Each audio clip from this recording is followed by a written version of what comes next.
Good morning and welcome to NASA's Asteroid Industry and Partner Day. We're really excited that you guys came and joined us this morning, and also for all of you that are tuning in online through our live Ustream of this particular event. Keep in mind that it's also going to be recorded and posted on YouTube, so if you'd like to share with your friends after or rewatch it, you'll be able to do so after the event. I'm Jen Gustetic. I'm the Prizes and Challenges Program Executive within the Office of the Chief Technologist, and I'll be your moderator for today's event. We have an exciting morning ahead of us. We have a lot of esteemed senior leaders from NASA here to share a little bit more with you about NASA's Asteroid Initiative. First, we're going to start with NASA's Deputy Administrator, Lori Garver, followed by the White House Office of Science and Technology Policy's Tom Khalil, who is the Deputy Director for Technology and Innovation. And followed by that, we'll have an esteemed panel of senior leaders to talk about the asteroid mission. We have Robert Lightfoot, our Associate Administrator, John Grunsfeld, our Associate Administrator for the Science Mission Directorate, Mike Gazarek, the Associate Administrator for the Space Technology Mission Directorate, and Bill Gerstenmaier, the Associate Administrator for Human Exploration and Operations Mission Directorate. And finally, we'll wrap up with Jason Kessler, who is also of the Office of Science and, of the Office of the Chief Technologist here at NASA. We will have time for question and answers throughout, so after the panel, there will be time for questions, and after Jason Kessler speaks, there will also be time for questions. So I'll explain a little bit more later how we're going to manage that between the in-room questions and also the social media questions. If you're tuning in from somewhere else, you know that this is being broadcast live right now on Ustream. Also, you can share your thoughts about today's event with the hashtag NASA Asteroid, as well as asking questions to NASA during the Q&A period through the Ask NASA hashtag on our Twitter account. Remember to follow NASA also at the various social channels that we have, Twitter, YouTube, Facebook, Google+. We have a number of them, as you can see on the screen.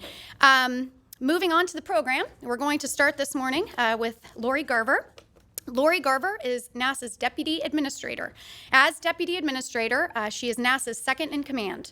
She works closely with the Administrator to provide overall leadership, planning, and policy direction for the agency. This appointment marks the second time she has worked for NASA. Her first period of service to the agency was from 1996 to 2001, when she ultimately served as the Associate Administrator for the Office of Policy and Plans. She developed her love for space while working for Senator John Glenn from 1983 to 1984, and has served in a variety of senior space-related roles in the nonprofit, government, and commercial sectors since then. Please welcome Lori Garver to the stage.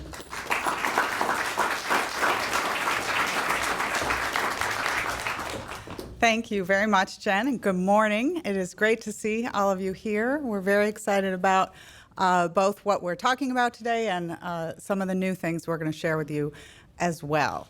Today is all about asteroids, as you can see, and what we're going to try and do is frame the agency's existing activities and talking about how we're going to leverage those with, as we say in our title today, Industry and Partner Day. So lots of you are hopefully here to listen so that then you will have the opportunity to share your ideas on how we can carry out this important work in the most meaningful way possible. So as we do advance our activities here at NASA, we know our goal ultimately as we drive science and technology into space is to benefit those of us here on Earth who, as taxpayers, at least in the United States, help pay for this. Lots of you have seen these slides. We've been using them since the budget rollout, so today I'm just going to frame them briefly in how they relate to asteroids. So if you look at new knowledge and scientific discovery, asteroids are one of those unique, really current activities that technology has allowed. We know a lot about asteroids, just a lot more than we did 20 years ago. We have been able to detect more asteroids and actually characterize them as well. So we are focusing on this because, there you go, the next benefit, it has some economic benefit. NASA's in this for the long term, and we know as we develop space, we're not going to always do it on the backs of taxpayers, and we're going to utilize space resources. And some of those space resources might even be able to help us here on Earth economically, even more the investments we're making today. And finally, that benefit of being able to protect the planet and really advance, I think, society is something that is a very well aligned benefit with our asteroid work. We know that the dinosaurs existed only until they had the asteroid impact. That itself is science that has really taken place and developed in our lifetime, and we want to be able to prove that we are, in fact, smarter than the dinosaurs. As we go about doing this work and providing this benefit to the public, we know we want to do it in a way that really advances innovation and provides all those benefits. So we have to take and utilize our assets, our people, and our institutions in a way that really allows us to focus the government dollars on what we do best, while allowing partnerships and the private sector to come in and innovate and take us further. We know that is what NASA has done throughout our more than 50-year history, and we are building on that in new ways as new technologies allow us to do that. Always, always keeping in mind that we need to do it in the most efficient way. So with asteroids, of course, we know we play a role in this. We have historically taken a lead in identification. We are now taking the lead in some mitigation activities as well, but we aren't the only players in this. We have our sister agencies in the U.S., we have our commercial industry partners, and we have international partners as well. But this is all in the context of the broader NASA activities. So we have a strategy that is a robust space exploration program.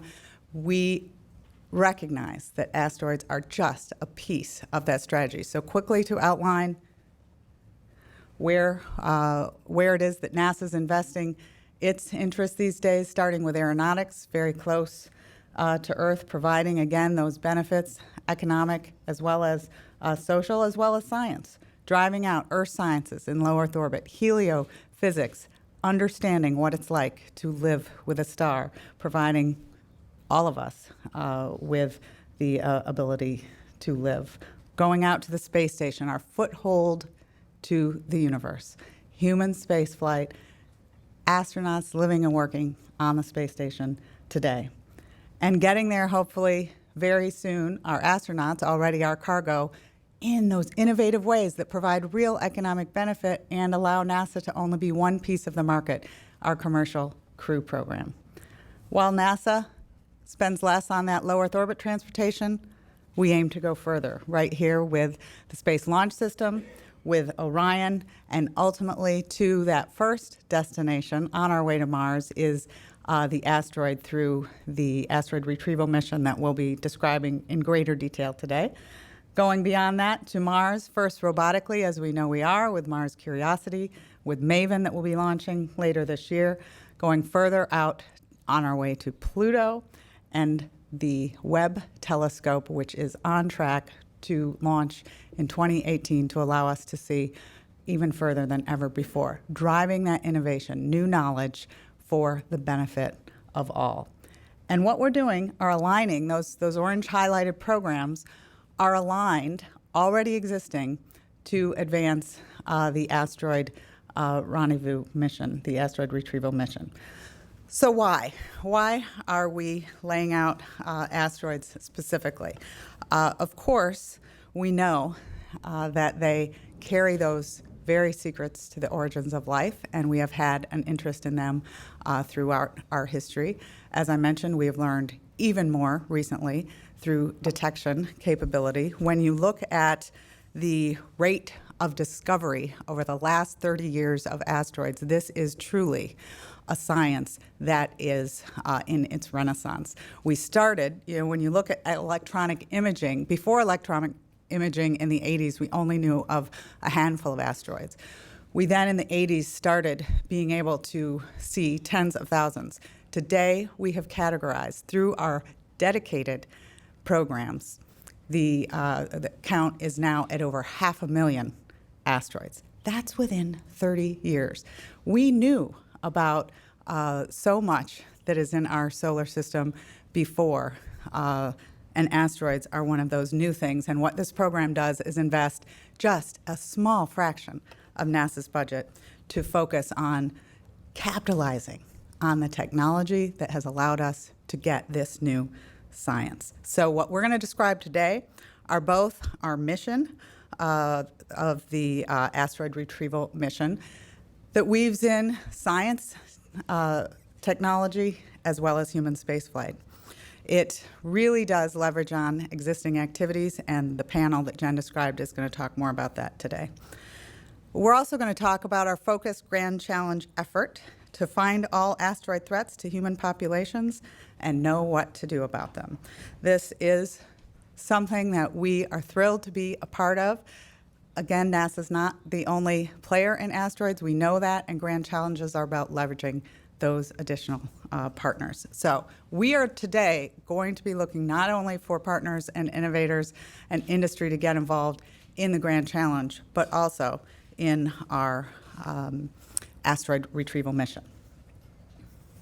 So let me try and make it as clear as possible with the terminology that we use. So overall, NASA has an asteroid strategy. As I mentioned, we have for a long time. This has been largely focused in SMD, in the Science Mission Directorate, things like OSIRIS-REx and Dawn. Those activities continue. What we are initiating is the initiative that seeks to, both within the mission and within the Grand Challenge, leverage on those investments.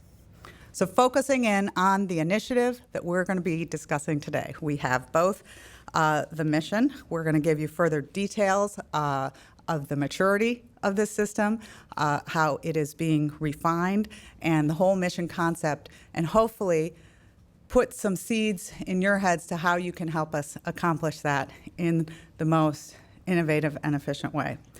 We're also going to outline the Grand Challenge effort that will hopefully initiate a dialogue with you to see how it is that we can leverage those assets. This is the additional $20 million that we have requested in the 14 budget to find asteroids and begin to characterize them. So only some of this is new today, but we have outlined the mission aspect of this previously when our budget rolled out, and I'm here to tell you we were very excited by our bipartisan support, the reaction to the mission. You've got both Senator Bill Nelson talking about how clever the initiative is, and Representative Mo Brooks saying that he believes it is a good direction to go. We know that the Keck study team, and under the great leadership of a number of people, this particular quote from Tom Jones, really saw the value of the advancement of the technology that we have and how that could be leveraged with SLS and Orion to have this initial destination in translunar space. And then ultimately, Neil deGrasse Tyson, the really person who outlines, I think, beyond just NASA, but to the public, was very excited about the initiative as well. We also had a great reaction from our international partners. From ESA, Jean-Jacques Dordain's talking about not only having already been involved through their contribution to SLS Orion with the service module, but they are very excited to talk about further partnerships with us, as well as our wonderful partners, the Russians, who, of course, have, for some reason, more up-close and personal experience with asteroids than the rest of us right now, recognizing the value, and even the Japanese, who perhaps have done the most, other than the United States, with interest in asteroids. A lot of international interest in partnering with us. The public also is pretty excited about this activity. We had an overwhelming reaction from the media, continue to have that today by the looks of things here, and we are absolutely thrilled to be able to share even more details with you today to talk about what it is that I think has captured the public's imagination about going out not only to protect the planet, but also to explore and to be able to leverage what we have done on our way to Mars. Specifically in the planetary defense realm, we could not literally could not be more excited by the bipartisan support this effort has. I think the Science Committee under Lamar Smith's leadership has had 2 hearings of their first handful of hearings specifically on this topic, and as you see here, is extremely supportive of NASA's efforts at detection. We also have bipartisan support on the committee, and of course, Congressman Dana Rohrabacher, who's provided leadership in this arena for decades, recognize the value that NASA has and also the leveraged value that NASA will bring with partnerships to this activity. So ultimately, our challenge statement is this: to find all asteroid threats to human populations and know what to do about them.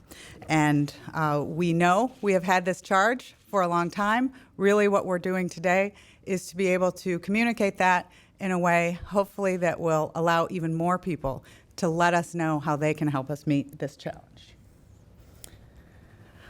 I want to leave you with this. Citizen science innovation outreach is not new. It is not new to science. It is not new to NASA, although this picture was before NASA was even born.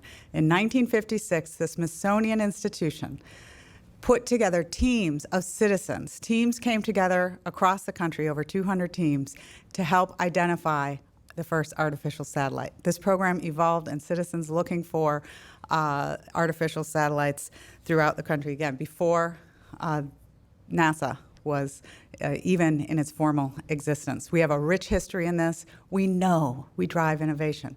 And we also know this initiative takes nothing from the other valuable work. The reason I wanted to go through our entire portfolio is because this is only a small piece of our overall strategy, but it is an integral piece. We know it provides that initial destination for SLS Orion, but it takes nothing from the moon. It takes nothing from the moon. We know that we need this infrastructure to go to the moon, and we know from the vantage of Translator Space where we will have even more capability and science and reason to go back to the moon. We know that the private sector is interested, and we hope to leverage all the interests in exploring space on our way to Mars. With innovation as the underpinning of the day, it was only appropriate that I have our next speaker here. I've heard a lot, since I have a couple of teenagers, that about 50% of the jobs that are going to be available to them in 20 years have not yet been invented. And I will argue that Tom Khalil has one of those jobs. His title, 2 of them, Deputy Director for Technology and Innovation at OSTP, and the Senior Advisor for Technology and Innovation for the National Economic Council. We would not be here without Tom Khalil. I would not be here without Tom Khalil. He and I shared an office on transition team. He was leading the transition for OSTP when I was leading it for NASA. Got to know him better then, knew him a little bit in the Clinton administration. And him being able to drive this in a way, both at OSTP and at the NEC, has allowed NASA to really gain its foothold within the White House to make sure that we have all the interests and attention that we know we need to move this forward. So, Tom, because of this, as I introduce you, I would like to present you with a piece of an asteroid. As I mentioned, lots of great science in the detection realm, but also here on Earth in the ground-based detection. We have a piece of Vesta, an asteroid that we know had a part that came in and entered the Earth's atmosphere and landed in Antarctica. I wish I could tell you I picked it up. This particular piece was picked up in 1995. We, through this research, know so much more about past impacts. We know that this asteroid itself is 4.5 billion years old. So, Mr. Innovation, that is not new, but you are making it absolutely critical to NASA and to the country, and the R&D efforts that we have are because of your support. So I am here to welcome Tom Khalil and present him with a piece of Vesta.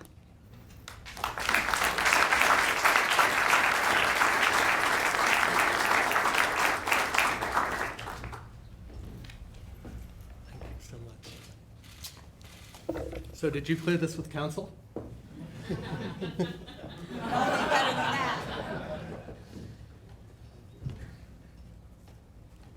Well, Lori, thank you so much for that kind introduction. I want to start off by telling you a story. I told my 11-year-old son, John, that I was going to be giving a talk on asteroids this morning. And he said, no offense, Dad, which is what my children always say before they're about to totally diss me. He said, you don't know anything about asteroids. Why are you giving a talk on asteroids? And the reason is that I wanted to explain why this effort is so important and how it relates to President Obama's broader strategy for American innovation, with a particular focus on the grand challenge that Lori announced. First of all, it's incredibly important in its own right, and I think the late Congressman George Brown put it best when he said, if someday in the future we discover well in advance that an asteroid that's big enough to cause a mass extinction is going to hit the Earth, and we alter the course of that asteroid so it doesn't hit us, it will be one of the most important accomplishments in all of human history. And even if you're thinking about something that is less cataclysmic than that, given that we have already been able to detect a lot of the asteroids that are larger than a kilometer, recently 200 experts at the 2013 Planetary Defense Conference concluded that, quote, we've discovered only a small percentage of the objects that could destroy a city or cause severe regional destruction, and such an object could enter our atmosphere with little or no warning. So if we think not only about what happened recently in Russia or in 1908 when an asteroid that exploded over Siberia that was only 45 to 60 meters in diameter and still leveled trees in an area approximately 850 square miles, I think you get a sense for why dramatically improving our ability to detect and know what to do about near-Earth asteroids is very important. But thinking not only about asteroids as a threat, but also as a resource, I think is very important. And if we're going to extend the economic sphere of human civilization beyond the planet, then our ability to detect and characterize and eventually visit near-Earth asteroids is going to be a very important stepping stone in that effort. As Lori mentioned, the administration has made this mission one of the grand challenges, and grand challenges are ambitious but achievable goals that are going to require science, technology, and innovation to achieve, and that also have the ability to capture the public imagination. Some historical examples of grand challenges are obviously President Kennedy's decision to put a man on the moon, or the decision to sequence the Human Genome Project, which when we started was $100 million and is now rapidly approaching $1,000. More recently, the Department of Energy has launched several clean energy grand challenges, one called Sunshot, where the goal is to make solar as cheap as coal, and EV Everywhere, where the goal is to make electric vehicles as affordable and convenient to own as a gas-powered vehicle. In April, President Obama unveiled the BRAIN Initiative, which is an effort to dramatically improve our understanding of how the brain works. How do 80 billion neurons work together to produce memory, learning, perception, action, and consciousness, and ultimately establishing the foundation for improving our ability to detect and treat and ultimately to prevent diseases of the brain. But the president also issued a call to action.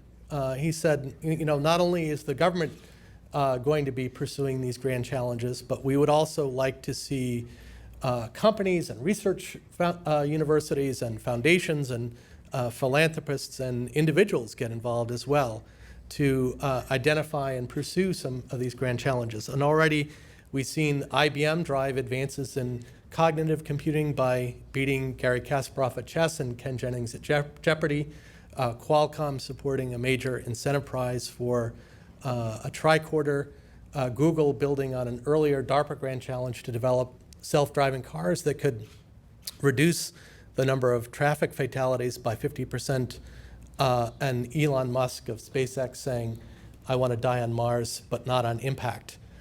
So those are all great examples of the private sector stepping up to the plate and identifying a really ambitious goal that they want to help achieve.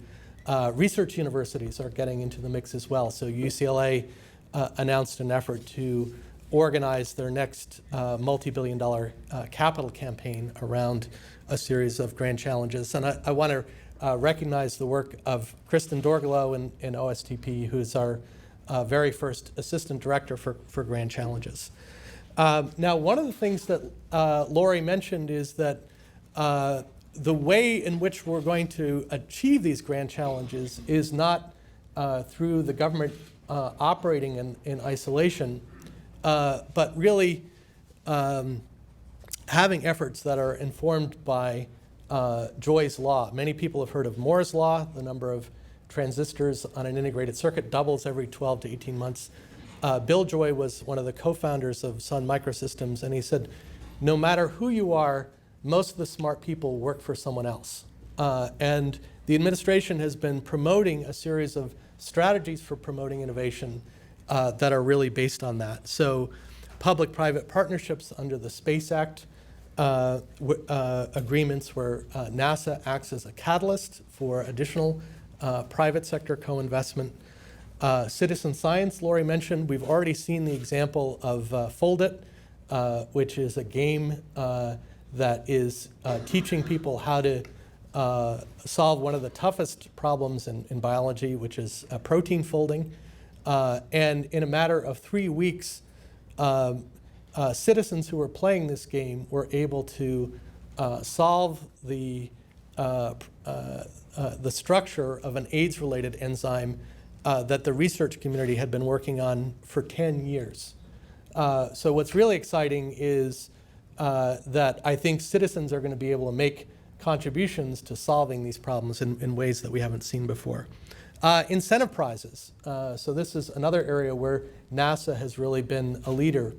Under the right conditions, a well-designed prize can have a number of advantages relative to traditional grants and contracts.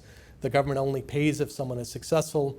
The government can establish a goal without deciding upfront which team is in the best position to achieve that goal, or even what the right approach is, and the ability to really tap expertise from all over the country and all over the world from non-traditional sources. And obviously the international collaboration is going to be key in this area, because the problem of near-Earth asteroids is not a uniquely American problem.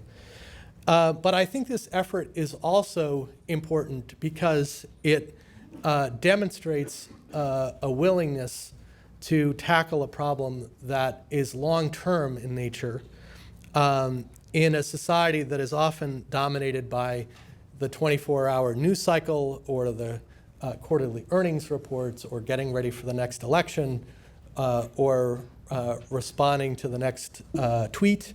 And I think it's very important that we have an increased capacity to work on long-term problems. And I'm reminded of a story that President Kennedy used to tell, in which he talked about a French general who asked his gardener to plant a tree, and the gardener objected that the tree was slow growing and would not reach maturity for 100 years. So the general replied, in that case, there's no time to lose. Plant it this afternoon. So let's get going today. Thank you very much.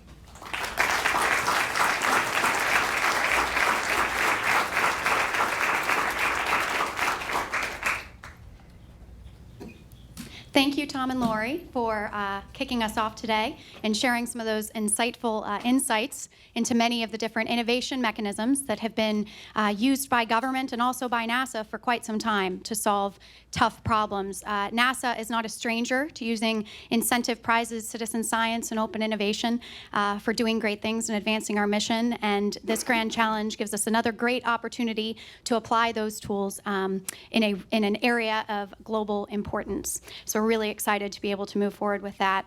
As Lori laid out at the beginning of the discussion today, the Asteroid Initiative is in two parts. So the Asteroid mission and the Grand Challenge. Right now, we will hear from a panel of esteemed senior leaders at NASA to talk a bit more about their perspectives on the asteroid mission portion of the Asteroid Initiative.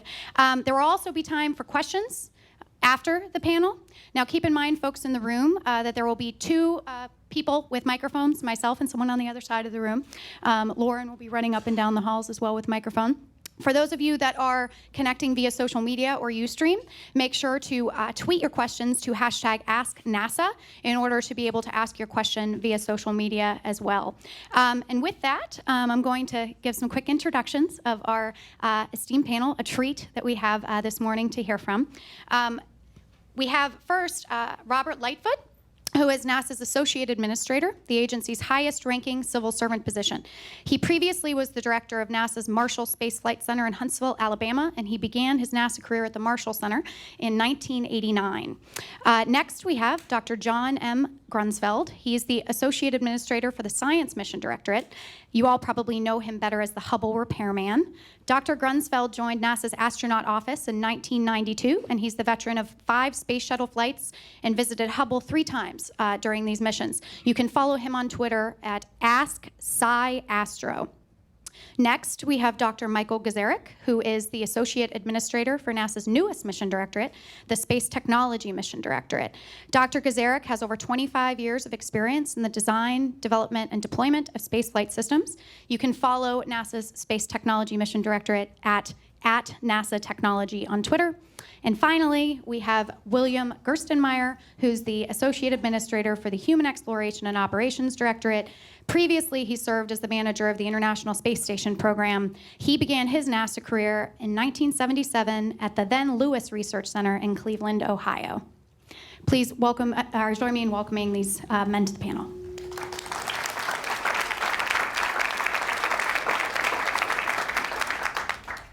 Okay, well, thanks, Jen. I appreciate you giving us that introduction, and thank you all for being here today. This is a pretty exciting day for us. We get to share with you the process we've gone through to get to this point with this mission. We really believe we've got a pretty integrated strategy here between the 3 mission directorates, which is somewhat unprecedented here from our perspective of integrating 3 of our top line items for the agency. So what I'm going to do is walk through an overview here real quick, and then I'm going to turn it over to each one of these to share their perspective on their individual segments as we go. So if I can get the next chart, please. So this is kind of the alignment strategy that we've been looking at. We're talking about 3 different segments of this mission, and the top piece is the identification segment. You can see that we'll spend some time between now and 2016 working on identifying, characterizing, and choosing a candidate asteroid for us to go capture. The second piece is a redirect segment. This is a segment that's most notional at this point in that it's the conceptual piece of where we're headed. This is the part where we'll pull together what Mike Gazarek and his team in space technology are working on for solar electric propulsion, but the capture technique that we'll pull together as well to actually go out to get the asteroid and bring it back into translunar space for a stable orbit that we can then go for the last segment, which is the exploration piece of this segment, where we'll take SLS and Orion and go visit the asteroid and as early as the 2021 timeframe, depending on where we pick an asteroid. So that's kind of how these all line up from a segment perspective in these 3 pieces. We think it's pretty integrated, and as you're going to hear from each one of these, these are activities we're already doing. These are things that we're already working on, and just being able to integrate them is pretty important. If you go to the next chart, please. So this kind of lays out those 3 pieces in a pretty simple way. Identify. John's going to talk about that. He's going to walk you through what we're doing and what the FY14 budget does to provide more information on the identification part of this. The second segment, of course, is redirect, and Mike's going to walk through solar electric propulsion, and Gerst is going to walk through some of the capture techniques we're looking at. And then the exploration piece, Gerst will walk through the Orion SLS piece of this puzzle as we go forward. So we'll have plenty of time at the end for questions and answers, and I think I come in at the end and give you our path forward to the mission formulation review that we'll be doing in July. So with that, we'll turn it over to John. Thanks very much, Robert. Of course, being the science guy, the first thing that I want to talk about briefly is, why are we interested in asteroids? And if we could start the slides. Asteroids are something that Lori Garver talked about as a threat to Earth, but they're actually incredibly interesting from a scientific viewpoint as well. Next slide. And here you see what is an artist's rendition of an early solar system. And one of the things that we've learned from our astrophysics missions and our planetary science is that when solar systems form, when the cloud of gas from which our solar system formed comes together, that planets and bits of planets, planetesimals, form almost at the same time as the star. And so these asteroids are the results of collisions of planets that never formed, really are primordial in the sense that they are the stuff that the Earth was made out of, that the solar system's made out of. And there's actually a little animation running that shows you a model of a solar system forming, a planet forming around a star. The star's actually not turned on there. It's the dark spot in the middle. And it shows gaps opening up and planets forming. And in some of those gaps are leftover pieces, just like any construction project. You have lots of bits left over. And those are the asteroids. So they give us a sample of the primordial material. And sort of notionally shown in the bottom, are some pictures of comets and asteroids. Some asteroids may be dead comets. And we've been studying these for a long time. In fact, folks have been identifying asteroids, for hundreds of years, if not thousands of years. We were thrilled to give Tom Khalil a piece of Vesta. We know that because we've studied Vesta now in great detail, and the piece that we gave to the White House today has the same characteristics as Vesta, and Vesta is a little bit unique. But we see asteroids that are made of iron and nickel, that would be at the core of a planet, for instance, like Earth, but also some asteroids that have a lot of water, some asteroids that have a lot of organic materials. And in the next slide, you'll see kind of a family portrait, not pictures from hundreds of years ago, or actually Vesta, which you can see with your naked eye if it's close enough, but asteroids that we've actually gone to visit and take pictures of. These asteroids are relatively large for the most part, tens, hundreds of kilometers across. And it shows you kind of the variety, and they look a little bit beaten up. And that's because these asteroids have been around for billions of years, and they do collide. We see many asteroids that have moonlets. Some of them may be from even recent collisions. And we have the main asteroid belt, of course, between Mars and Jupiter, where collisions happen frequently, sometimes knocking stuff into the inner solar system, which we see go zipping by. And so these are our samples of the material from which the solar system formed. If you hit the next, you'll see a very small one there, which is going to zoom in. It's really not so small. It's hundreds of meters, 500 meters across. And this is Itokawa, which we went and visited. And you'll see that it looks like a collection of stones. These are actually huge boulders, all stuck together with a lot of dust.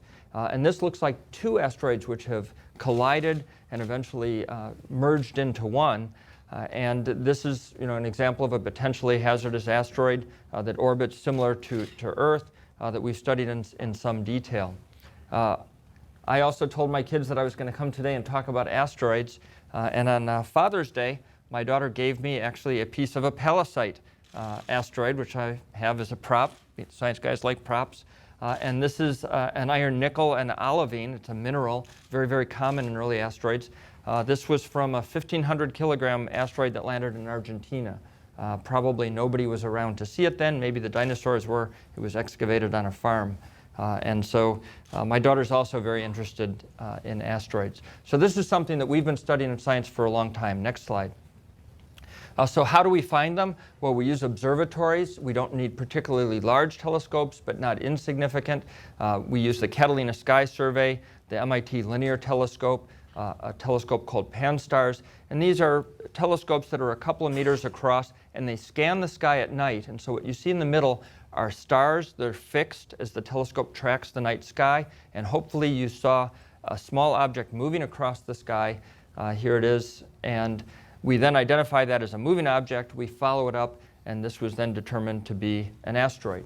These are then cataloged. We sponsor the Minor Planet Center at Harvard-Smithsonian Center for Astrophysics, Harvard-Smithsonian Observatory, and the Jet Propulsion Lab through our Near-Earth Object Observation Program at the Jet Propulsion Lab. So this is one way that we identify them. Next slide. We also use radars. Once we've identified one, we want to characterize it.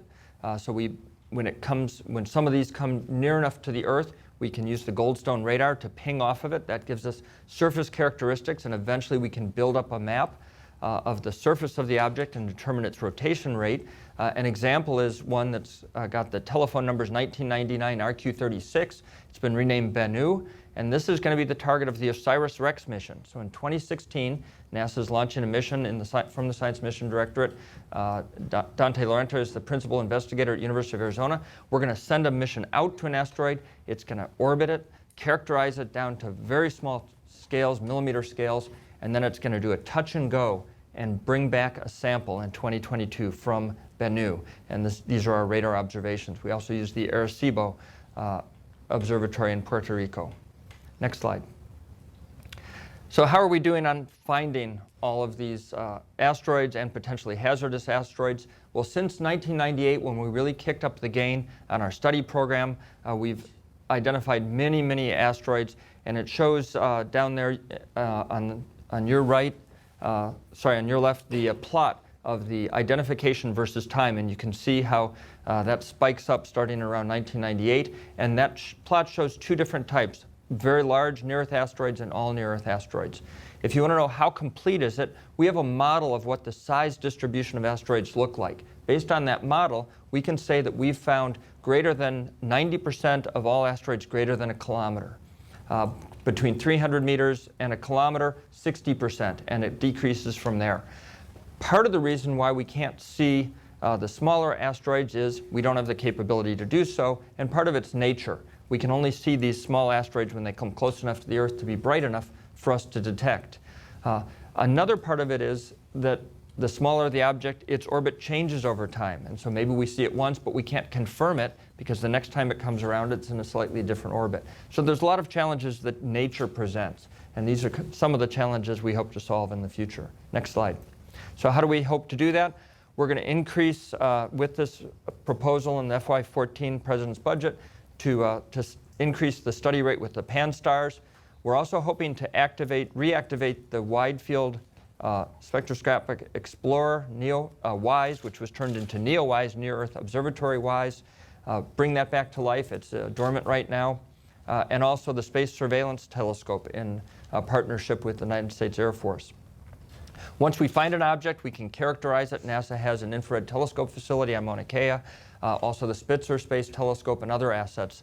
But that's not all. Fortunately, asteroids are something that actually you can study with a rather large backyard telescope, and many amateurs and many communities have those telescopes. Next slide. And so we want to engage what we have called citizen science, which is really just amateur astronomers and pro-am astronomers who like to go out in their backyard at night and detect, characterize through light curves, discover new asteroids. And we also share data, for instance, pan-stars data with the ISACS project, which is a consortium of universities that provide astronomical data from these large telescopes to amateurs to study. And quite a large number of asteroids have actually been discovered or rediscovered and characterized by high school students. And there's one shown on the left who's a local Virginia student who won an American Institute of Aeronautics and Astronautics science fair project by discovering with his partners a number of asteroids and characterizing some others. So that's sort of the why and the how, and I'll turn it over to Mike Gazarek to talk about the technology that we'll use. Thanks, John. Well, I didn't bring an example of high-power solar electric propulsion with me today, which is probably good for all of us. But let me talk about that if I can have the next slide, and let me talk a little bit about space technology and the technologies that we're working on, and again, we can have the next slide. So just a brief, context setting. We know to explore deep space, and this is what this mission is an example of. We need a number of technologies. These are not new. In fact, many of you in this room I know have worked on many reports over 30 years talking about the technologies we need to explore deep space. And they come in a variety of challenges. They're listed here. Today, of course, I want to focus on propulsion, in particular, high-power solar electric propulsion. So let's go to the next chart. Solar electric propulsion is not new.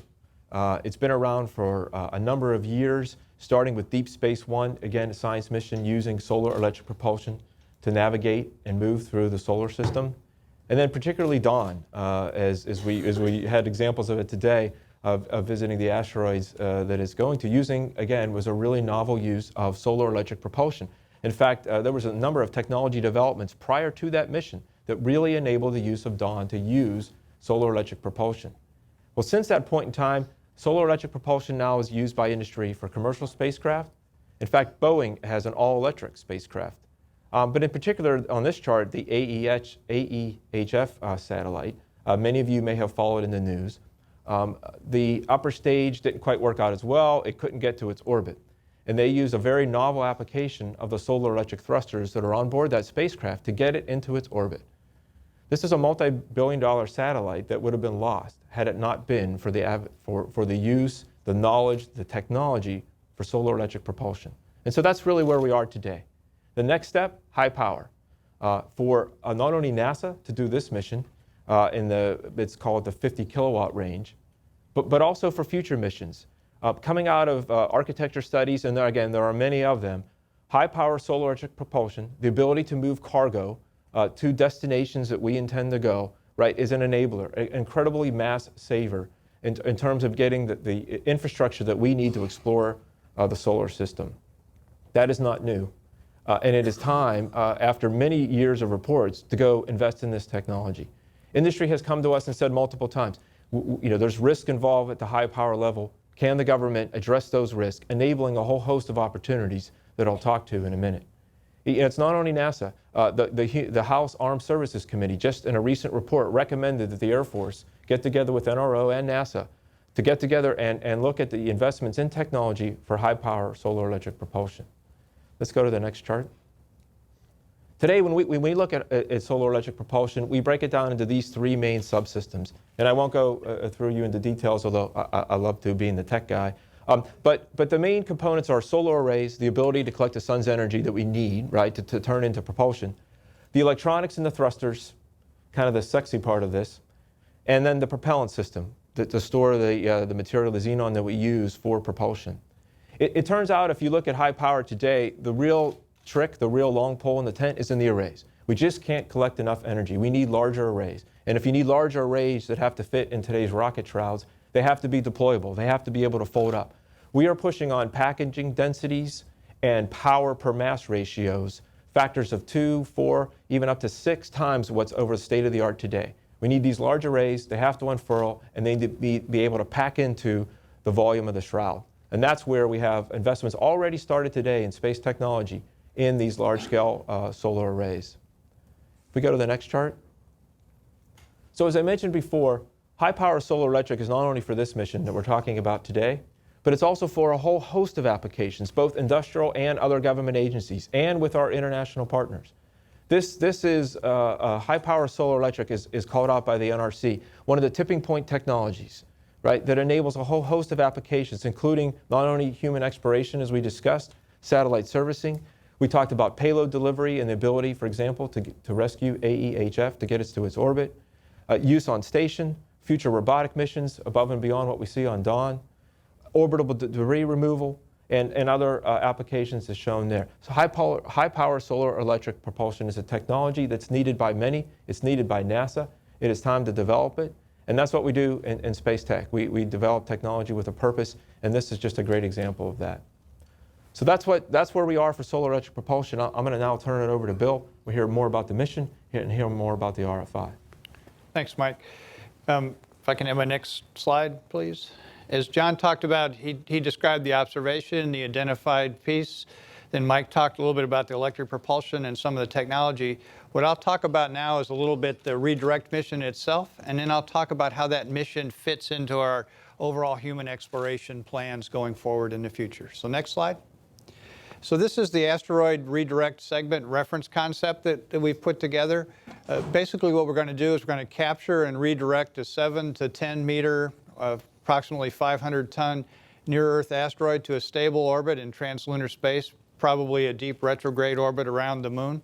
And this will enable an astronaut mission to the asteroid as early as 2021, around the time of the EM2 mission that we've currently planned with Orion and SLS. And we see this as a forward and kind of parallel approach.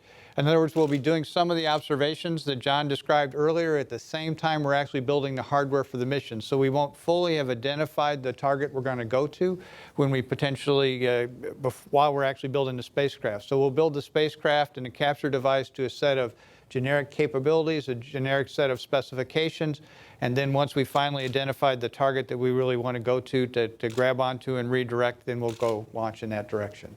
Next chart. So a little bit about what this involves. We took essentially a candidate target 2009 BD. We took a look at what it would take to actually put this mission together, and you can see on your left the trajectory to the asteroid. You can see it takes about 1.84 years to get there. That's a function of what launch vehicle it comes off of. If it comes off of an SLS or a Falcon 9 Heavy or a Delta IV with lots of essentially initial thrust, then the transit time is about what you see on this chart. If we take a smaller rocket and launch with that, then we'll spiral out using electric propulsion, and that will take significantly longer to get out to the object. But you can see that it's not trivial to get out there. It's the 671 days time of flight out to get out to the object. Then we essentially attach to the object in the picture on the right, and then we essentially redirect, and we say redirect rather than to bring back, and we say that purposely because the object is already in an orbit that brings it back to the vicinity of the moon and the Earth. So we take advantage of the fact it's already coming back, so we don't have to change velocity in that direction. All we need to do is essentially redirect it such we can use the Earth's gravity, use the lunar gravity to add some more delta velocity to this object in the spacecraft, and then we can put it into a deep retrograde orbit around the moon. And that orbit is intriguing because it's essentially stable with no propellant, no attitude control, no orbital maintenance for up to maybe 100 years. So once we get the spacecraft and the object in this orbit, it's there for us to go visit multiple times in the future. And again, this is kind of our reference concept. Again, I would take these, this is just a target we picked just to make sure from a feasibility standpoint this could work and make sure we understand the delta velocities, et cetera. Next chart.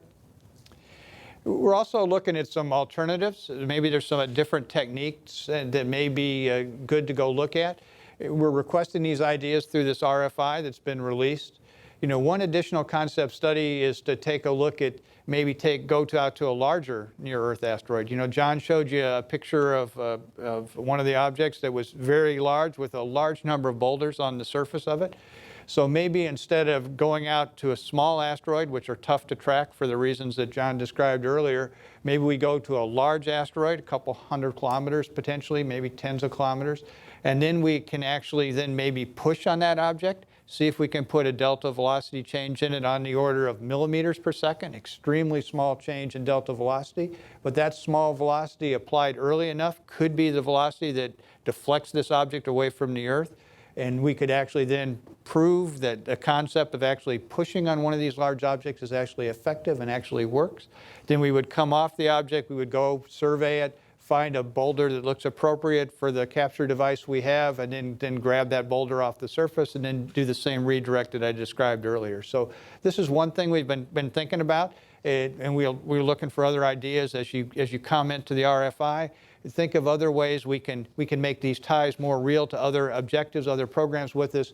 We look to the creativity that you have here in this audience to help us figure out ways to do this in a slightly different manner. The other thing you'll notice on here is that when we do this, because we spent a significant amount of delta velocity pushing on this large object, the size of the object we can bring back is now smaller. So you can see on this chart we'd bring back something on the order of 1 to 10 meters. So we recognize that when we redirect or bring this object back into this deep retrograde orbit, it'll be smaller in this case. But it gives you essentially a real-world example of pushing on a larger object.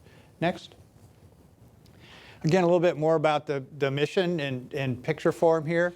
You can see this is the crewed mission portion where we would use the SLS to launch the crew out to this deep retrograde orbit.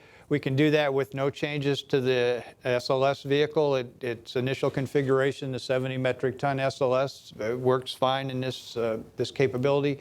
The Orion spacecraft is compatible with this mission. It was designed to have spacewalks out of the Orion capsule, so we can go do a spacewalk out of the capsule. The basic stay time in this deep retrograde orbit is compatible with what we wanted to go do. So it essentially fits right with what we were doing already. So as we described earlier, this whole mission activity captures a lot what we were doing before. It captures the observation things that John was working on. It captures the electric propulsion that Mike was working on. And it captures and utilizes our Orion and SLS just as it was envisioned. So in a very nice sense, it ties the three directorates very closely together into a nice integrated mission that gives us a pretty interesting thing to do in deep space. Next. This is what the profile or the rendezvous looks like with Orion out to this object. You can see we leave Earth and we do a lunar gravity assist around the moon to end up in this retrograde orbit. We'll essentially stay in this deep retrograde orbit for roughly 5 days. During that time, we believe we can do 2 spacewalks out of the Orion, and those would be about 4 hours duration each. And that allows us to do fairly simple spacewalks to go out to grab a piece of the asteroid to then be returned in the Orion capsule as it comes back. The good thing about this is it's actually given us an experience of operating in deep space. It's allowing us on the human side to start using lunar gravity assist, which we think is an important tool to us to get to these regions. And it also puts us in a situation where once we're out on this deep retrograde orbit, we're committed to be there for 3 or 4 days before we can actually get the crew back to the Earth. So this gives us some experience of operating in a different regime than where we operate today with Space Station. In the case of Space Station, if the crew has a problem or the spacecraft has a problem, we can be home in a matter of hours. In this case, we're going to have to make sure we have the right abort scenarios, the right redundancy in place that we can tolerate being in this situation for up to 5 days. So that helps us take a step towards the bigger missions that we want to do going forward. Next chart. Again, this is a little more detail on the spacewalk. And again, in the RFI, we're asking for some suggestions for you on other ways we might do this. We show conceptually what we would do. You'll notice here we didn't dock to the robotic spacecraft. We used a little robotic arm. That arm is designed the concept is off of the Robonaut that's on board Space Station. So we're repurposing, again, components we have in other areas to be used there. We'll look to you to give us other ideas and suggestions on how we ought to do this. You see us using a Strela kind of boom, a Russian type of boom, or to get over to the robotic spacecraft and then to get out to the asteroid itself. Again, we're looking for ideas and concepts from you about better ways to do this, more efficient ways, things that will actually feed forward to other missions we'll want to do in exploration, want to do in deep space. So we look to you to take the vision of this is one mission, but it's really that first step that's going to allow us to get humans beyond low Earth orbit, to push further out into the universe. And we look for you to help us figure out ways to connect those dots to make effective use of this mission so it feeds forward to those other bigger destinations and things we want to go do. Next. This is the capability-driven framework, kind of what I was alluding to before. We see this where we do things on Space Station today. It's a very good microgravity platform. It's excellent for us to learn about astronaut health for long durations in space. It's also good to check out spacesuits. We'll use the spacesuits for this mission on the ISS probably initially, so it's there. It's a tremendous research facility. It's kind of our first foothold in low Earth orbit. Then you're going to see us move out beyond low Earth orbit. This region around the moon is very intriguing to us. This deep retrograde orbit is interesting. It provides some neat things for us to get a chance to not only be there to pick up this sample, but we can also observe the moon. We can see some things on the other side of the moon which we would not typically get from other orbits. We can also transition from this orbit to Lagrangian points. We can maneuver around to low lunar orbit, etc. So this is, again, a stepping stone that gives us experience, gains us knowledge as we move forward. And our ultimate goal is to get to Mars. And you can see each one of these steps as you move further and further out requires more and more capability for us, both from a technology standpoint, but also in just an operational preparedness standpoint. Next. One thing I think that's important is that this mission is a mission itself, but it also ties directly into the long-term human Mars exploration strategy. Again, we're using the Orion vehicle, the SLS vehicle. We get this electric propulsion capability, which we think has tremendous potential for us. This mission would not be possible if we didn't have electric propulsion. The amount of delta velocity that we need to impart to even redirect this asteroid would not be possible with chemical propulsion. It requires electric propulsion. As we position cargo for Mars missions and those kind of classes of missions, we're going to clearly want to use the same type of electric propulsion. So it fits as we move forward. I talked about operations and risk management. We think that's important. Communications, to understand operating in not a perfect communications environment. We're going to have to do that as we push out. We'll also get a chance to look at sample acquisition, caching, storing operations that will fit as we go forward. We also get to work and interact with the planetary body, which we think is also tremendously important as we start getting ready to go out to the moon, or go out to Mars, or go out to potentially a moon of Mars. Those same kind of things that we're doing with this robotic spacecraft and this sample fit, and they all move forward. So this is a great mission that keeps us moving forward, keeps pushing human exploration in the right direction. Next. So this is another graphic kind of the way we see us advancing from where we are today with the International Space Station. You can see on here the transit times. You know, we're essentially maybe 2 days on space station away, actually hours. Moon is 3 to 7 days, depending on where we're going.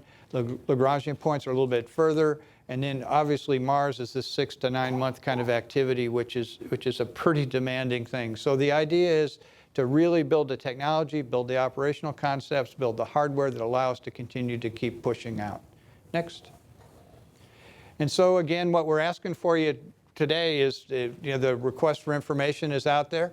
We're asking for you to think about concepts and different approaches than maybe what we've described here. We've given you some reference ideas. We've given you one permutation of that reference idea, but we want you to think about other ways of enhancing this to get the most out of it. So we're looking for things on asteroid observation that John can use to improve that activity. We're looking for some redirection systems discussions that might fit into Mike's area.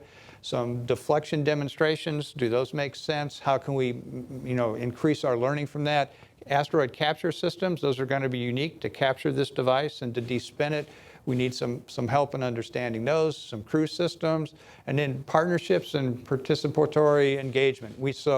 We're looking for all these comments to these things to help us get a better system. And this RFI is open to all organizations, including industry, universities, nonprofit organizations, NASA centers, FFRDCs, and other government agencies and international organizations. So I don't think there's anybody else I could put down at the bottom.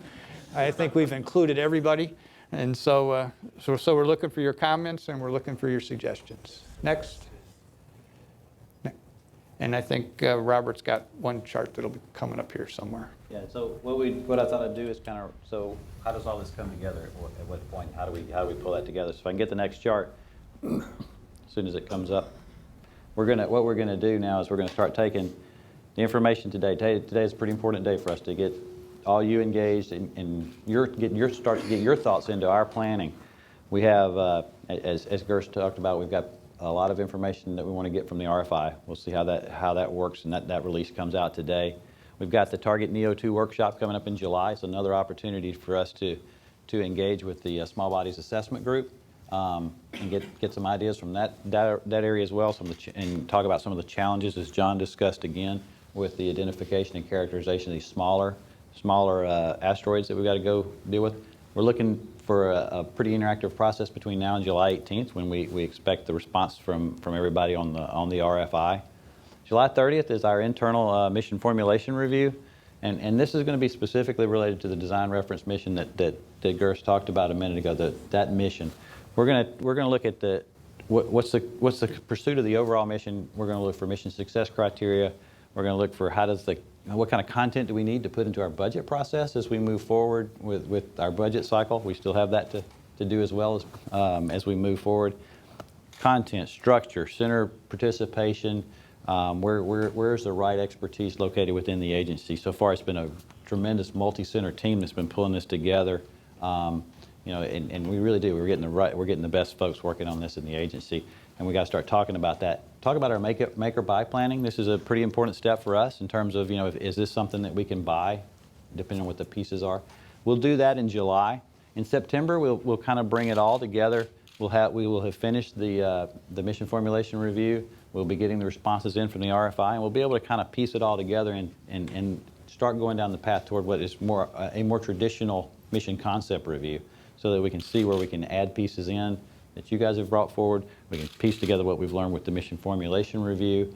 And so that September timeframe is going to be really important for us for kind of really tying down what the mission is going to look like, what alternatives we still want to pursue, what areas we want to go after, and also starting to get some more refined input into the budget process. So a pretty busy next 3 months for us as we get going, and that'll all lead toward a mission concept review, probably somewhere around the first of the year is when we'll start getting into that arena. So that's the path forward, and appreciate what these guys have shared with you. They've done a good job kind of laying out what we've been working on for the last couple of months, actually for several years, actually. I think the last couple of months we've just kind of got it to coalesce.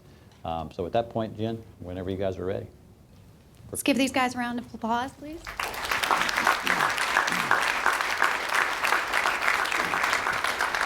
So now we have some time for questions. I'm going to give some instructions about how we're going to take questions both from the audience and for those that are participating virtually on Twitter. For those of you that are in the audience, you need to try to flag me down on this side or Lauren Worley if you'll raise your hand on the other side, flag her down. We'll start in the audience on my side with a question, and then we'll go over to Lauren and vice versa. We'll also be taking some questions from social media. Now keep in mind, folks that are on social media, to tag your questions on Twitter with the hashtag AskNASA hashtag in order for them to be able to see it. And when you're asking the question, we do also ask that you note who you'd like to answer the question, who the question is for, and try to ask one person so we can get to as many questions as possible. So I'll go ahead and start on this side.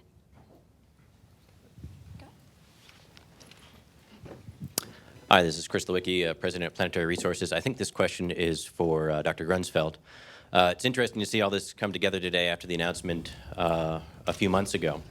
In addition to orbital mechanics and things that factor in for timelines, I'm interested to hear how composition of a potential asteroid or a redirect object may factor into the decision for what we choose to go after for planetary defense, for science, for expanding human destinations, and for resources. Well, composition is very important, but it kind of depends on what mission we end up actually executing. Composition is important from a science perspective.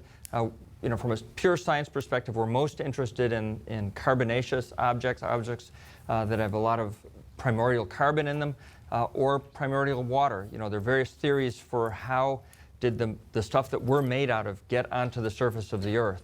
And one theory posits that after the object that collided with the Earth that created the Moon, and the Earth sort of started cooling, that there were a lot of other objects flying around the solar system, many of which seeded the Earth with even the basic amino acids from which life got its hold. And then, of course, now we're here worrying about other asteroids hitting us. And so those high carbon content asteroids are very interesting. But at the same time that the solar system was forming, there was a lot of water in the solar system. We formed in an area where liquid water can exist on a surface. And of course, that's advantageous for us, one of the key characteristics for life. But many asteroids then have potentially ices in them or minerals that are hydrated that have a high water content. From a planetary resources perspective, you could use that water as a resource both to drink or to create rocket fuel, hydrogen and oxygen. And there may be other resources. The particular meteorite that I have in my pocket is from an iron-nickel meteorite that has a lot of rare earth elements that could be used. But from a practical perspective, we're probably going to be looking at an object that has a lower density than an iron-nickel, probably a stony meteorite, and hopefully one with a high carbon or water content. And so those are the kind of things that we need to know before we go after a target, in addition just to the orbital mechanics. If we can't get it back to Earth, it's not that interesting. And so you start adding these selection factors, and it becomes a very narrow space. In fact, at the moment, I can't say with great confidence we have any targets. But that's the purpose of trying to engage more people and trying to enhance our detection capability. Hi, my name is Rick DeWitt. I'm an independent mad scientist outside of any organization or institution. My question has to do with an observation that every asteroid that we've looked at has dust, regolith sitting on the surface. And all three of you are affected by this because it's something we really haven't looked at very much. We want to look at it. So the question is it a mission objective to disturb that surface regolith as you bring it back into lunar orbit before the astronauts get to take a look at it? Thank you. Well, I'll just give an example that OSIRIS-REx, which is the robotic mission to go out to this large asteroid Bennu, study it, and then do this touch and go where it will not quite land, but it'll come and be in contact with the surface, grab some samples, and come back, is depending on the fact that the surface is somewhat loose and unconsolidated. And so its plan is to disturb the dust and pebbles and rocks to push them off the surface where it'll grab them and bring them back. So from just a science collection viewpoint, it's depending on that, and our observations show that these objects are very much like that. I think from a technical viewpoint, disturbing the dust provides challenges. I'm asking you in terms of the redirect mission. Again, I think it's going to be pretty important to understand what this dust composition is, and the other problem is really characterizing this asteroid ahead of time. You know, we'll do as good as we can with the assets that John showed earlier, but we're not going to know with 100% certainty exactly what the composition is. We'll have maybe a good idea. We'll understand the spin rate, but we may not know the composition. So we're going to learn a lot about what the surface of this object is. Does it affect your ability to redirect, right? When you actually, as I described to you earlier, if we go to the bigger object in the alternate concept, if we try to push on it, right? Now we say we kick up some dust. Does that affect the efficiency of the solar electric propulsion?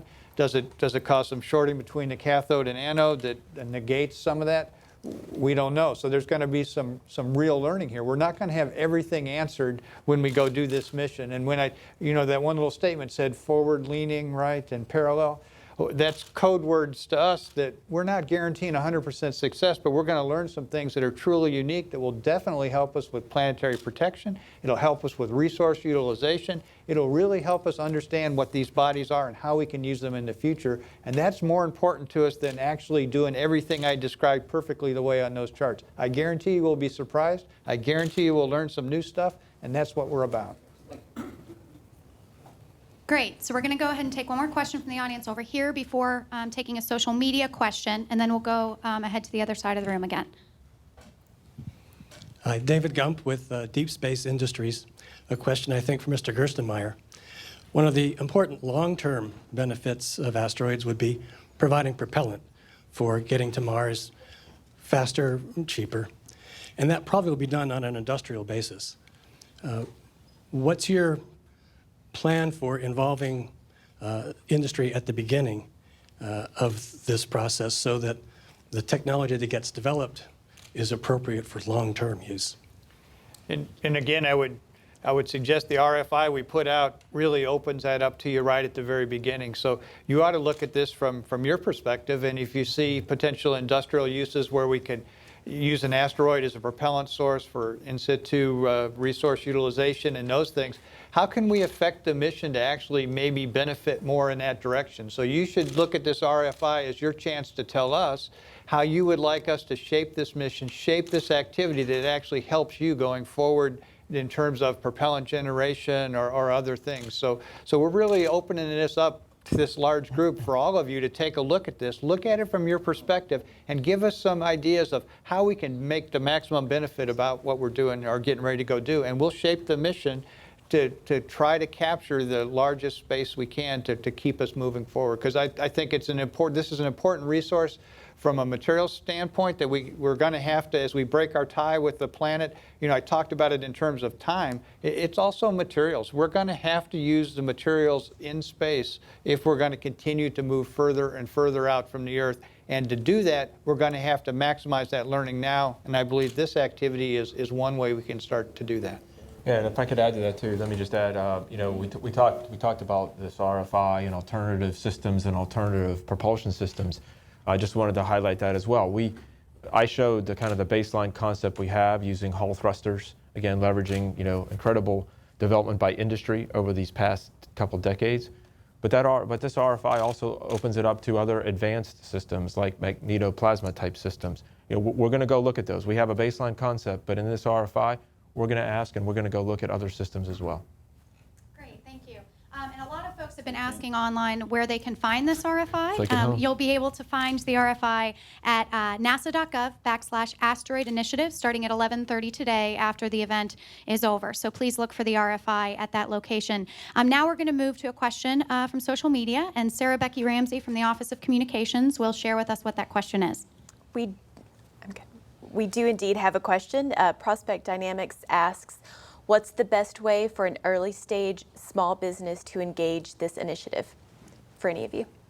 Well, I think I'll take that one. I mean, this is why we're doing the RFI. I mean, this is exactly why we're doing what we're doing. I would say this is different for even us. This is why when you guys are asking us these very detailed questions and we don't have a very specific answer, we want to hear what you've got so we can factor that in. I mean, this is when you read the RFI, you'll see that you have an opportunity to submit any idea you want. What we want to be able to do is take the complete set of those ideas and kind of, I don't know, down select and somehow figure out a way to make the best mission that engages the most folks and brings the most ideas to the table. Too often, I think in the past for us, we come in, you know, it's already baked, it's already done, and people say, man, I had this idea, and sometimes we can be too late. It'll be too late for us to engage, to interject that into the mission planning. What we're saying here and what Bill and Mike are saying is, this is your chance to tell us something. We may not be able to accept it all, but I'd rather know about it, right? And make a conscious decision. I call it eyes wide open. Make that conscious decision instead of hear about it after the fact and go, wow, we had a great idea, but nobody listened to us. This is your opportunity, and that's I think, the best way to engage here.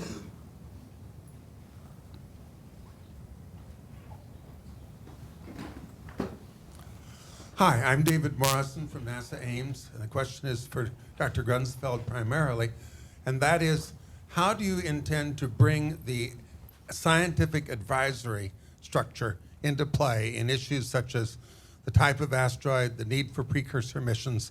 Do you intend to go to the National Academy or to use NASA's own scientific advisory processes? So, you know, one thing that Robert just mentioned is, you know, the RFI is open to everyone. That includes scientists. We're people too, occasionally. But specifically, and I think it was on the timeline, the Small Bodies Assessment Group, which is part of our advisory structure and analysis group, we're engaging them, and that's also part of the NEO2 workshop, which is primarily scientists, but scientists and engineers getting together. And that's the start of what will be a much longer dialogue with the scientific community.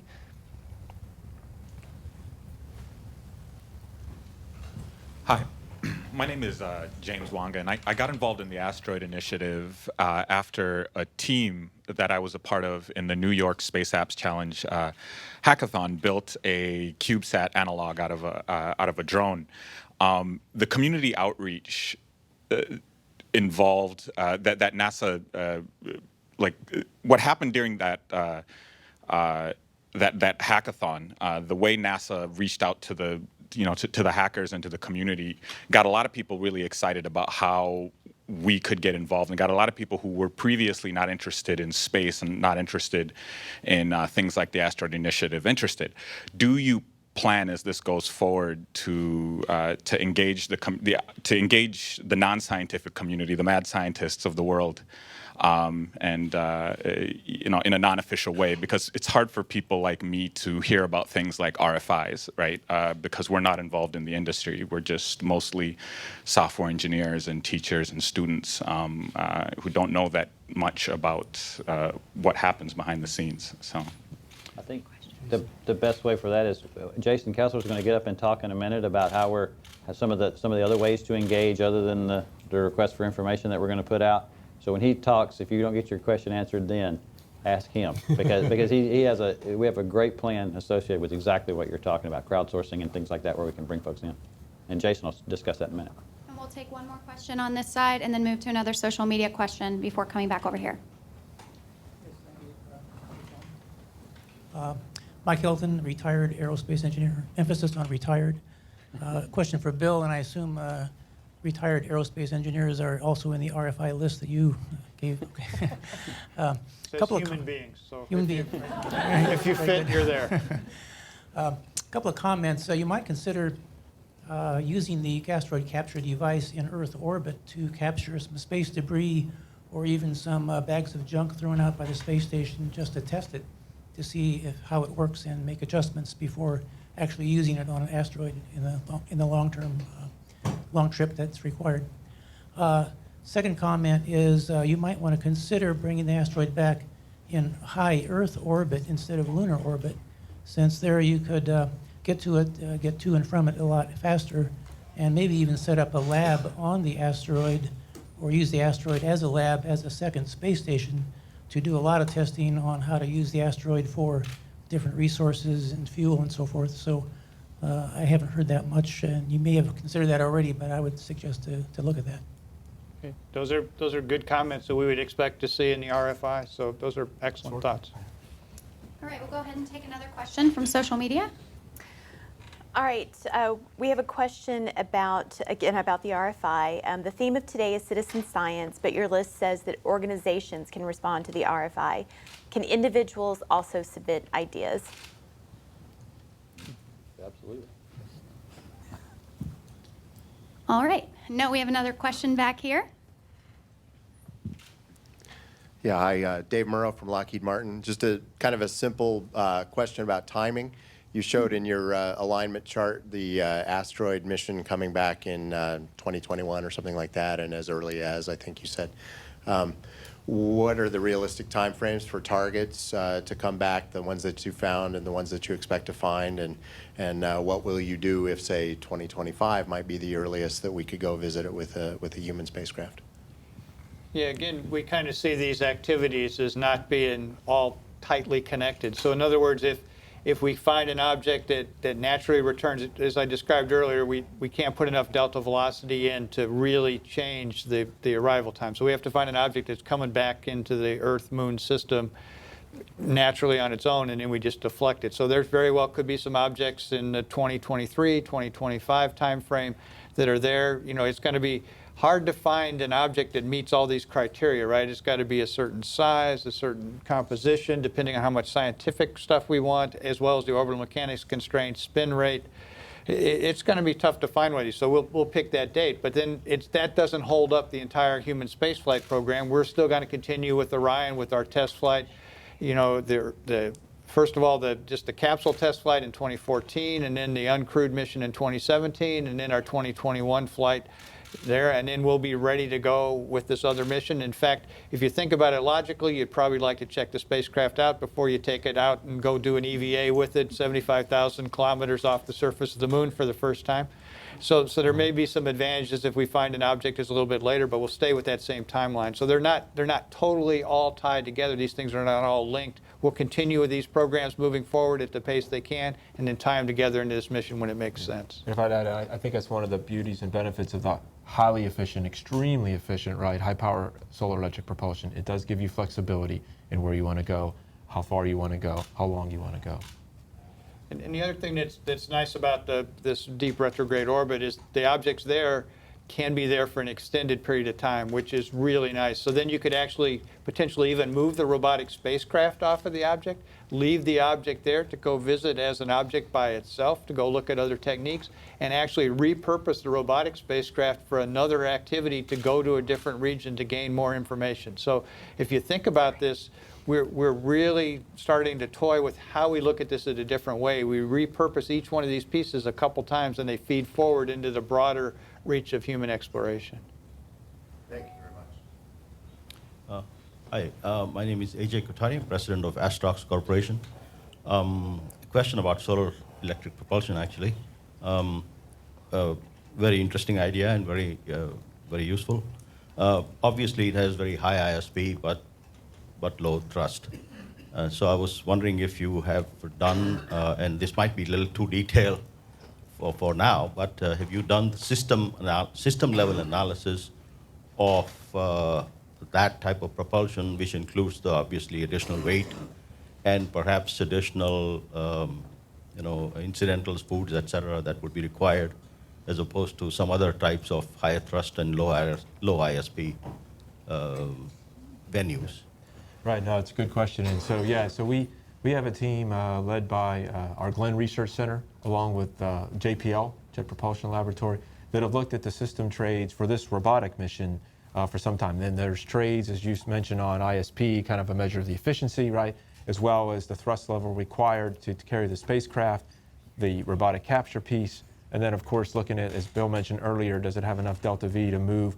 How large of a rocket can it move? And so we have that team has a trade space, with margin.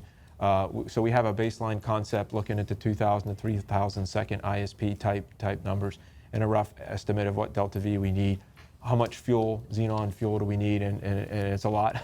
It's an order of magnitude more than what we've ever done before. which is kind of an interesting aspect about the tanks and so forth, and the infrastructure that's needed, right, for that propellant. So again, the early system trades are done.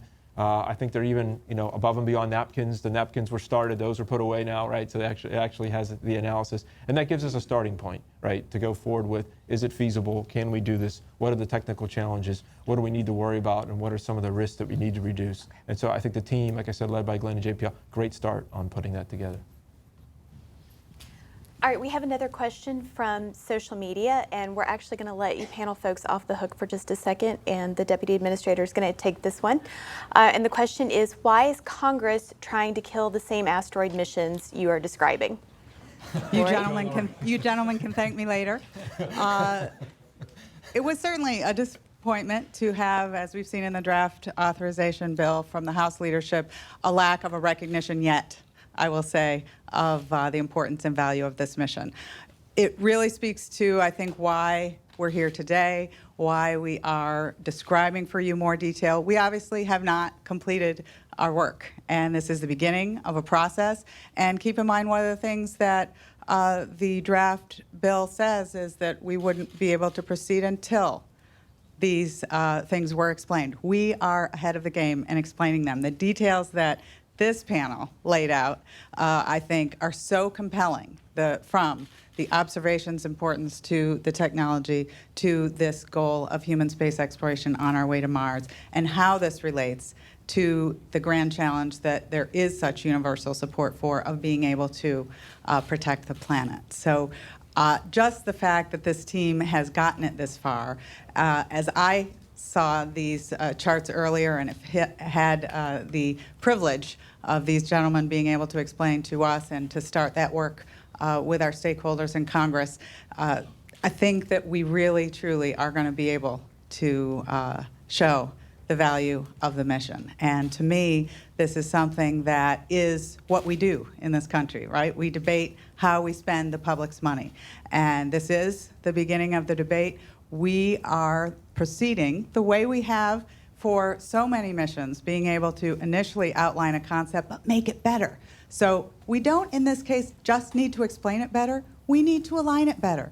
They talked about a concept that we're looking at that would align it better with those things that we know Congress is driving us to do, this very committee is driving us to do, and that is detect those threatening asteroid population. And if we can get a concept that aligns that better, that might be a way to proceed. We're going to tie that in with all of the ideas in this room and on the internet to make this the best mission possible. And at that point, we believe, through our work on the Hill, we will be able to have a very successful exploration plan, planetary protection plan, and ability to discover all the science, as John outlined as well. Amazing thing to have this team together, and to me it is really indicative of how NASA is going forward, not just with our asteroid strategy, but with so many of our activities. Thanks for the question. Thank you, Lori. Well, with that, I think we're done with taking questions from the audience today. Don't fret. You can submit, again, your questions and also your ideas through the request for information that will be posted online at www.nasa.gov/Asteroid Initiative, starting at 11:30 after this event today. We will be taking questions through that RFI as well, and plan to have a Google Plus Hangout later in this month to address some additional questions that come in through that RFI. So not your last opportunity to ask questions. Please make sure to do so through the RFI process as well. So with that, I'll say thank you to our panelists. Let's give them a round of applause.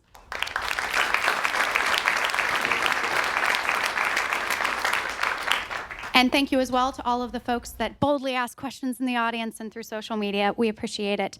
And again, remember to follow us at NASA, and also be continuing to ask questions for the second question and answer we're going to have just in a little bit at #AskNASA, as well as just generally talking about this asteroid initiative conversation with the NASA Asteroid hashtag as well. So, like I reminded you right after Lori and Tom kicked us off this morning, the Asteroid Initiative is two parts. It's the asteroid mission, which we just heard from the panel on, as well as the Grand Challenge. We now have the pleasure of hearing from Jason Kessler, who is the program executive that will be leading this Grand Challenge for the agency, to tell you a little bit more about the Grand Challenge work. Jason is the program executive for this effort. Again, it's to find all asteroid threats to human populations and know what to do about them. Prior to joining OCT at NASA, he served as the deputy project director for the SERVIR project, which is a unique partnership between NASA and the USAID to bring Earth science data to the developing world for improved science-based decision-making. Jason is himself an entrepreneur, having co-founded a company who invented, produced, and distributed Holmato, which was the first organic agave ketchup company in the world in the late 2000s. Prior to honing his entrepreneurship chops, Jason began his career at NASA in the 90s, ultimately serving as NASA's Deputy Chief of Staff. Please join me in welcoming Jason to the stage. Thank you. Thank you so much, Jen, for the introduction. My brother recently reminded me to remember to savor every moment. And I must say that this is a very easy moment to savor. I have the opportunity to follow this august panel discussing a new way of doing business, the announcement of a release of an RFI to engage the community. We've already begun the conversation and look forward to the questions that will follow and the ideas that we will get back through that RFI. If I could have the next slide, please. The Grand Challenge is something that NASA's been working through for almost a year now, and it feels really fantastic to be able to start publicly talking about it. And you see the challenge statement before us: find all asteroid threats to human populations and know what to do about them. I must let you know that there is not an imminent threat that we know about. This has not come about because something is headed our way. This is a recognition of the world that we now live in. We are more connected. We have more computer power in our handhelds. We have better educated population in the world. And this is an opportunity to take advantage of all those aspects. How can we engage a broader community in a conversation that affects every single person on this planet potentially? And so this is an effort to call to action those that might not be working or thinking about this issue to participate. And I also want to assure you that there are a lot of really smart people already working on this. As Tom Khalil mentioned, just 2 months ago, out in Flagstaff, Arizona, the IAA Planetary Defense Conference gathered more than 200 experts, world experts, focused on this very topic. So there is an A team out there working on this. Napoleon Dynamite would say they have mad skills. And what we're talking about doing is enhancing and accelerating their work. If we could go to the next slide, please. I had to have the obligatory eye chart. It's probably really hard to see from there. Basically, what I'm trying to communicate here is that there are, as I said, a lot of people working on this. Dr. Grunsfeld mentioned the leading discoveries that NASA, through the NEO program and Lindley Johnson's network, has contributed to. In addition, there are communities all over the world participating in this right now. But one of the things that we're focusing on is that piece of the pie that's not finished. And over on the right is potential contributors. These are the community that likely aren't really even thinking about this issue. And it's through the Grand Challenge, this call to action, that we want to engage in this broader conversation. If I could get the next slide, please. Here we see some notional ideas, potential opportunities for enhancing and accelerating the work that we're already doing. The first on the upper left is light curve analysis. Dr. Grunsfeld mentioned that as a characterization technique. In this global population of almost 7 billion people, there are only 50 to 100 amateur astronomers contributing to light curve analysis work today. It's mind-boggling to me to think that even as difficult as it is to do, that we can't find more people to contribute. As Dr. Grunsfeld mentioned, the number of detection is going to go up. NASA's enhancing its ability to find these, and we're going to need people to assist in the characterization, because once they're found, if we don't characterize them quickly, they're potentially gone, and we might not catch them again. So an incredible opportunity for us to think about engaging broadly in a conversation of how do we increase the real science contribution from the community to contribute to light curve analysis work. Another concept, shape model characterization. Really tough stuff.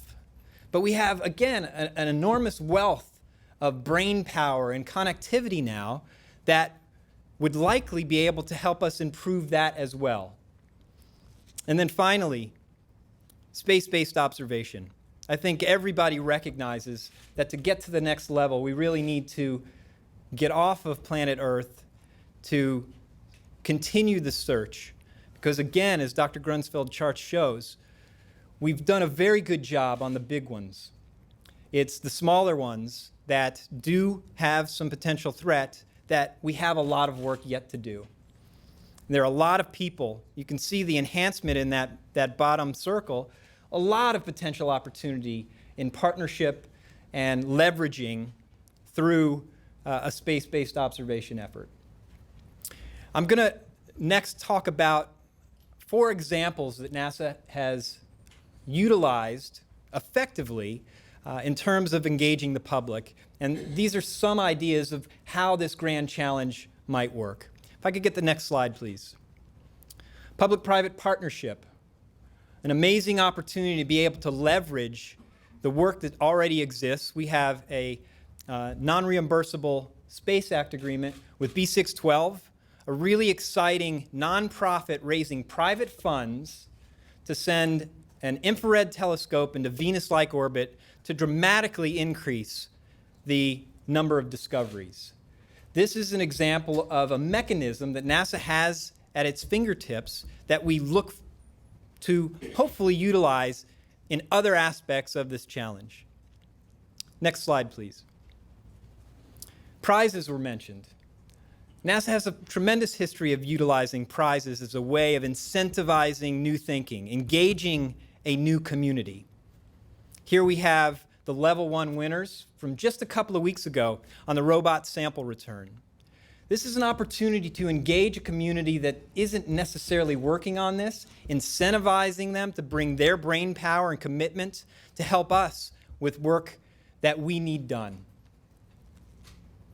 Likely, an opportunity for incentivizing solutions or techniques to help us with this effort to find all asteroid threats to human populations and know what to do about them.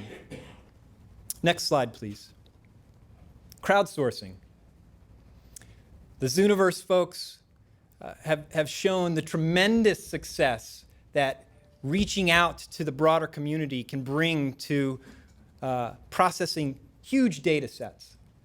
Galaxy Zoo, an enormous Hubble data set, managed to classify galaxies with the aid of the general public much, much faster than was ever anticipated.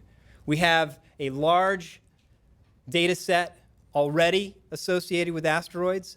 Are there ways that we can creatively bring people in to help with this problem?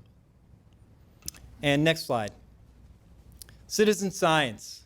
Dr. Grunsfeld also showed a high school student detecting an asteroid in an already known data set.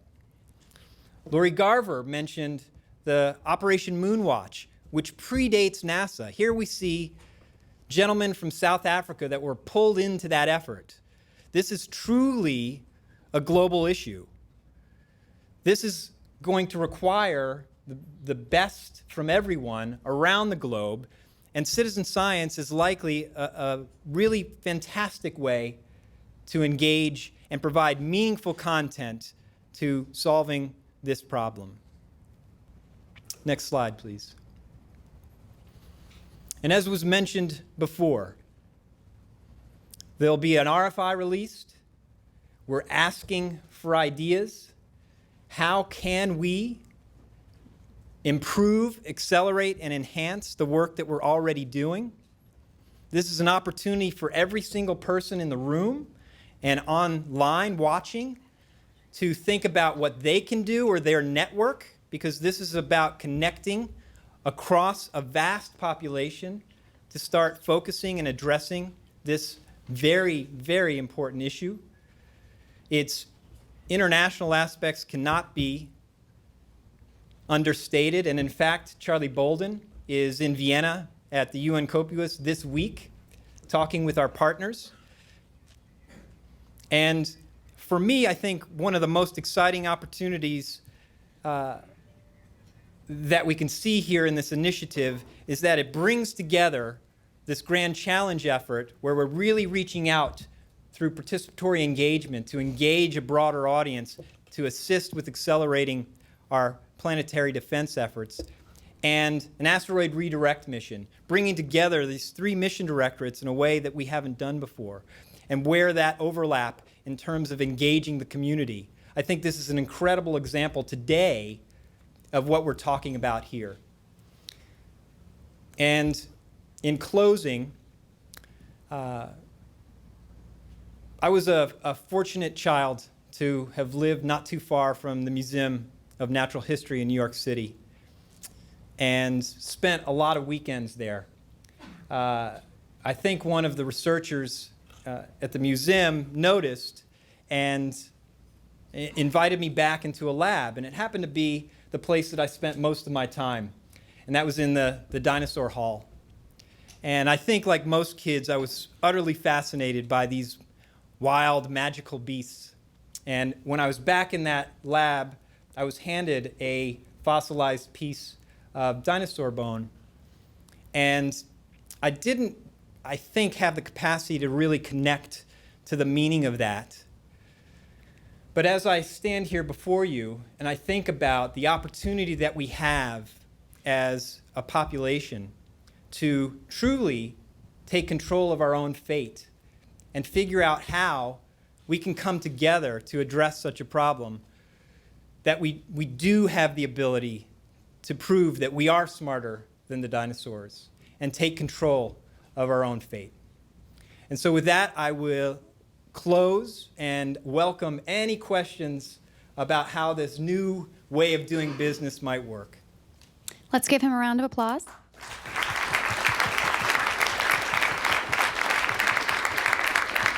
So again, just to remind the folks in the audience, we'll be taking questions with the microphone runners, as well as through social media. We're going to start with the social media question, but for all of y'all watching online, you can ask a question at hashtag #AskNASA to make sure that we get your questions. So with that, we'll start with social media.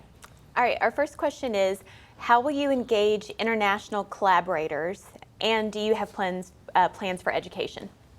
Great question, thank you. That's one of the really exciting aspects of this effort is we have so many tools at our fingertips.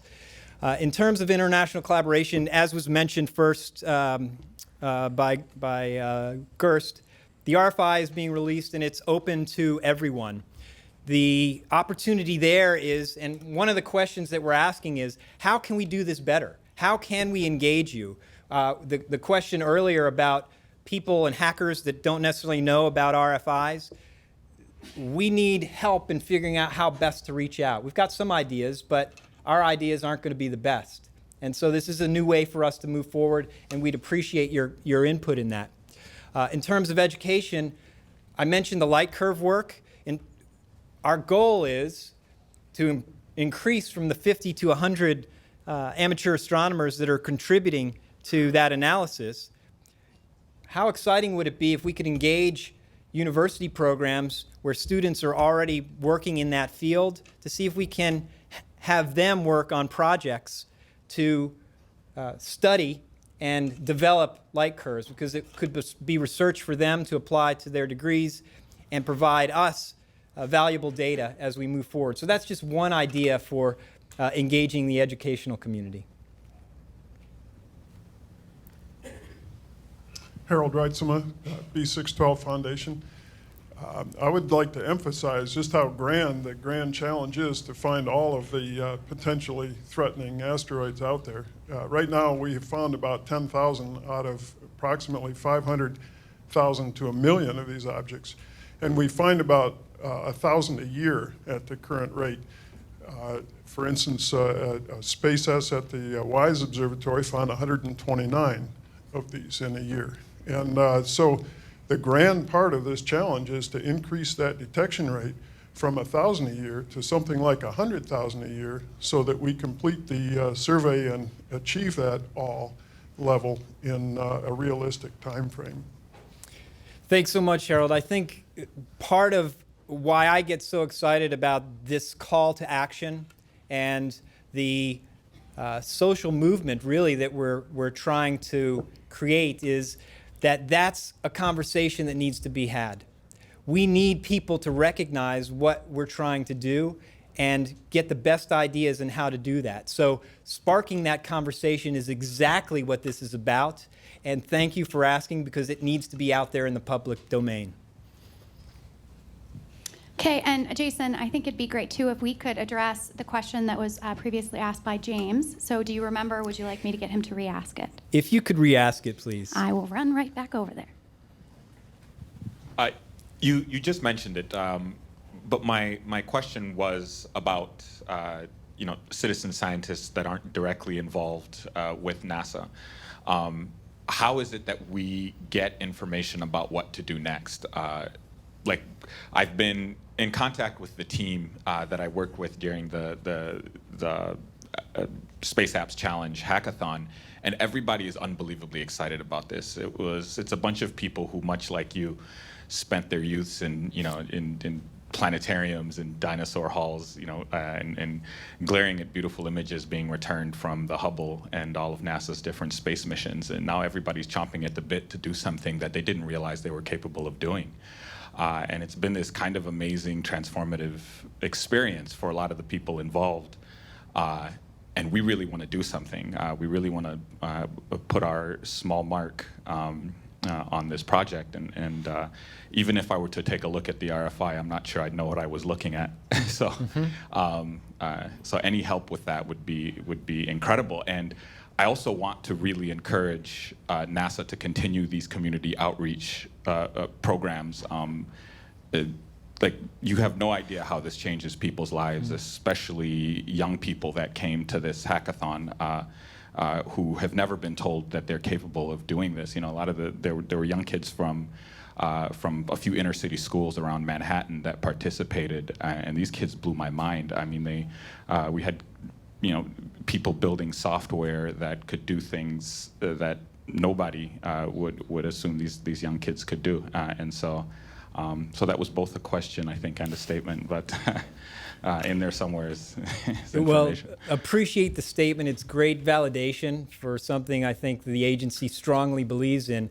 In terms of the question, I didn't go into great detail about what our summer plans are. The RFI will be released. We expect to hopefully get some good ideas and guidance back on effective ways to move forward.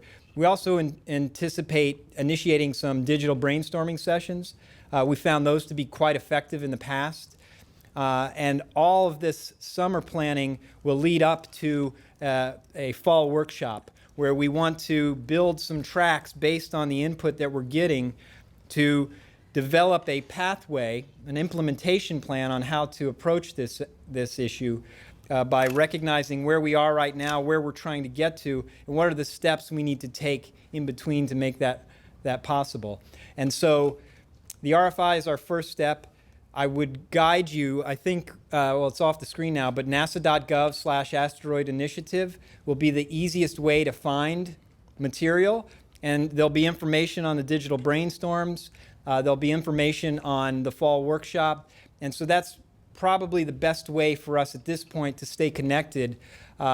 Certainly we have, through the connection already with the International Space Apps, the list of participants, and hopefully through that list we can engage you directly, and then the networks that you have that aren't part of that would be fantastic as well. Does that get your... Great. Hi, Rick Tomlinson, Deep Space Industries. Congratulations on this. I mean, you're getting right in there, and this is exactly what needs to happen. And while the missions that were being talked about here, while they take place in a vacuum, obviously, what you're doing is not going to take place in a vacuum. And we have people down the street, as Lori addressed, who are going to have some other ideas. How do you, there's two things that are going to go on, possibly.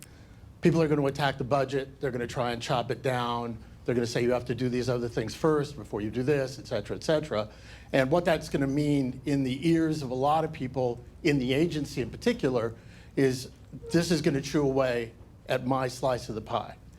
And then you're going to bring in all these great unwashed civilians and kids and people who are also going to be doing things that are going to maybe challenge some of the funding sources of people who believe they have to have them coming into their center or into their staffs or into their projects. So you've got a great outreach campaign that you're starting right now. Will there be an equal and hopefully stronger in-reach campaign throughout NASA and all of the centers to begin to educate the people at the agency that this is something that's actually going to help them in the long run, and that this is there's a new game in town, and it's called working together, all of us working together in a common cause. Because the excitement that'll be generated by the kids that this gentleman was speaking about will reach into their parents, will reach into their communities, and trickle up to those people down the street. And in the end, everybody's going to get more support. So are you guys going to be working inside of the agency?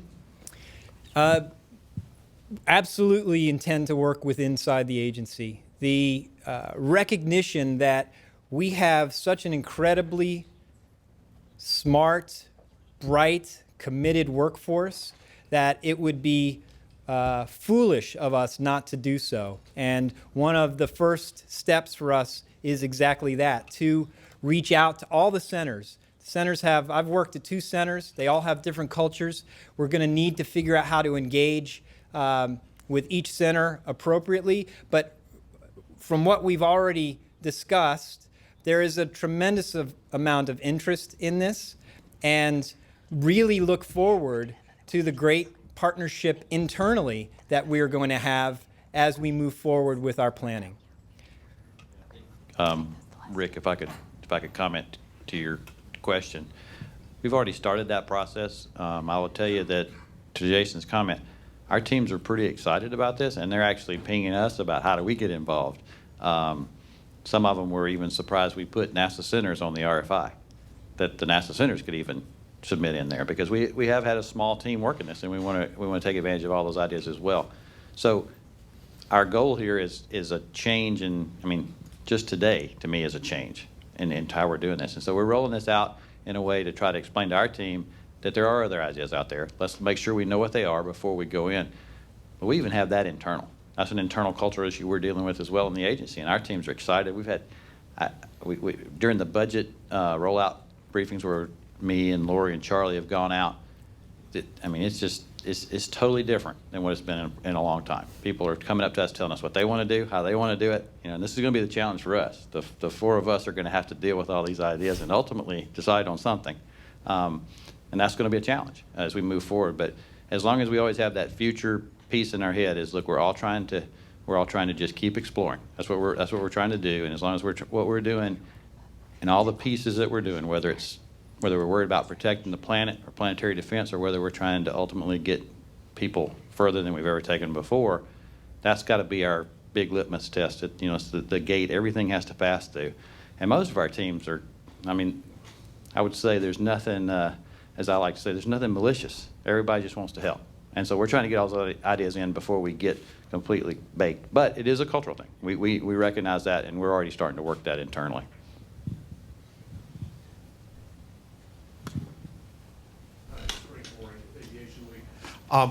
I think Lori mentioned that this is a $20 million effort in the 14 budget. Is that in addition to the 105 for the asteroid capture work, or on top of that? And then could you give us a little bit on just exactly how you hope to spend that initial 20 million, and if you plan to have out year funding as well? So the 105 is for the overall initiative. And the 20 million that Lori described was focused on doubling the NEO budget. So that is for enhancing our observation efforts. That's where there's the most obvious overlap between the redirect mission and the Grand Challenge. In addition, out of that 105, there is $7 million. We don't know exactly how that will split between mission and Grand Challenge overlap and Grand Challenge specific. That's for space tech and early stage grants and Centennial Challenge. And outside of the 105 is $1 million for Office of the Chief Technologist to have the ability to coordinate and work on some mitigation road mapping. And so that's how that money breaks. So the 20 is in the 105? Yes, it is. You're welcome. Hey, Jason. Chris Lewicki again, Planetary Resources. We're in the middle of a first-of-its-kind kind of effort where 10,389 individuals have pledged their support to enable a public part of our component of private exploration. And as a small company, we've got a challenge in front of us to engage with everyone who's really excited about what we're doing. How does NASA plan on coordinating and cooperating with thousands or tens of thousands or hundreds of thousands of individuals to help each of these gentlemen down in the front of the room with their directorates in achieving NASA's goals? Great question. I don't have all the answers right now. This is new for us. The intention is to start getting the ideas within the next month. I think one of the great things about this RFI is that we can hopefully begin a dialogue on how to do this better. You've got some experience. Congratulations on what you have started. And so this is going to be a learning process for us. And so I don't have it all nailed down yet. It is an invitation to begin a dialogue and a conversation to figure out how to do it effectively. And our goal is to keep our eyes wide open and engaged in the conversation as we move forward. So in a year, I'll probably have a better answer for you, but at this point, I don't want to bound it. All right, let's go ahead and give a round of applause not only to Jason, but all of our speakers today.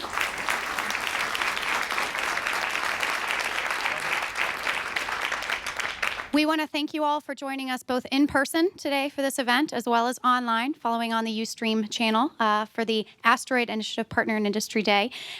This has been recorded and will be able to be accessed on YouTube if you'd like to, again, share it with your friends or rewatch it. We look forward to your ideas through the RFI. Quick reminder that deadline is going to be July 18th, so make sure to pull it down from the website at www.nasa.gov/asteroid initiative today to start working on your questions for that, which we will address at a Google Plus Hangout later this month, as well as your inputs that are due by July 18th. You can also find the presentations from today's event online at the same website, www.nasa.gov/asteroid initiative. I know some of them are eye charts, but you'll be able to see them in their full online thereafter. Please remember to follow NASA on all of our social channels and keep the dialogue going on this topic with the hashtag NASAAsteroid. And thank you very much for joining us today. This concludes our program.